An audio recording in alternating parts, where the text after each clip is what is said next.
It's Meghan Kelly time. Now, after years of gushing and defensive coverage, even the woke US media seems to be starting to have enough of the ultra-privileged Sussex relentless pleas for sympathy.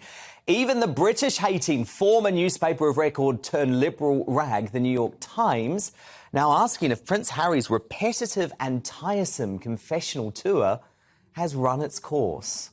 And I'm delighted to say Meghan joins me now. So, Meghan, is the tide turning against Harry and Meghan after what is really, I think, the biggest own goal in publishing history, actually, when it comes to this book?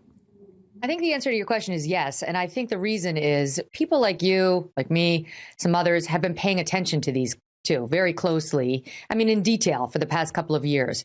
And if you do that, you grow to dislike them.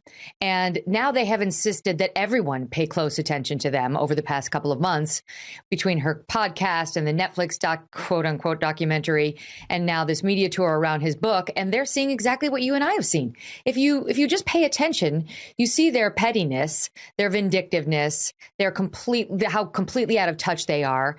And you mentioned the New York Times. This was by a reporter, the London correspondent Sarah Lyall, who called them repetitive and tiresome and said the tide seems to be turning. Something's changed.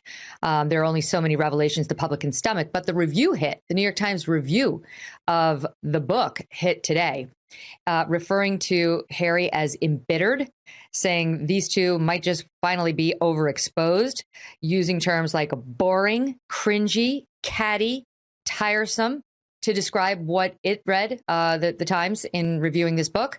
And then you look at something like the Daily Beast, which is a reliably left popular online site for liberals over here. And I'll give you a sample of what they said. Petty, mean-spirited, hugely hypocritical, tawdry, petulant, spoiled, babyish, vindictive, and a simple betrayal of his family. So even the left is starting to get it. I can't disagree with that. And the other thing that I've noticed, Meghan, is that they don't actually seem to be considered massive A-listers in America. I mean, I was watching Good Morning America, and, OK, fine, you'd had the interview with Anderson Cooper the night before, but they actually only had the Prince Harry interview as the fifth biggest story of the day on their rundown. So it feels almost a bit like they've just been treated as celebs now. That's exactly it. There's no news. They have nothing of substance to say. We're not turning the page and then anxiously awaiting deep thoughts from Harry on inflation.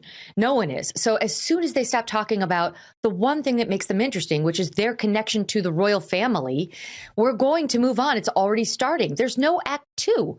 What are they going to do? There's not going to be another podcast where she lectures us on why we shouldn't be using the words that Prince William used about her. I was right. The whole thing was her personal therapy session on why you shouldn't say difficult, right? It's like she's working on our own. There's not going to be another. Who would tune into that? Netflix doesn't want to make a second movie with them. And I have to say, you know, my impression of this book and him in the interviews, I know I've heard the small petty man attack that he launched on you. Why did he do that? Because you reported something that was true. He was upset that excuse me, you reported about Mexit. He doesn't even deny that that was true or that your reporting was right. He's just mad you did it. And he wants to, in this delusion of grandeur, completely change the way the British press works. Well, we aren't asking for that. Americans don't want that. The Brits don't want that.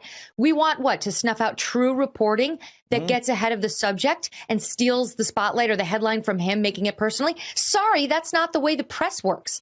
That's not the way journalism works. So we're not rooting for you. Leaks like the one you got or however you got that story are to the benefit of the public. They're on your side, not on his side. And by the way, while we're on the subject of small, petty man, as I recall, you haven't written a book talking about your penis or your brother's penis or the first time you had sex here, there, or elsewhere, revealing your dad's most intimate secrets about what calms him down with his teddy bear and so on, throwing every member of your family under the bus with deep, intimate, personal conversations that you have been railing about being told about you, but you do it in your own book, throwing all your family under the bus, ripping on your own grandmother within months of her death, and trying to tear apart her whole family. You know what that is? That's small and petty.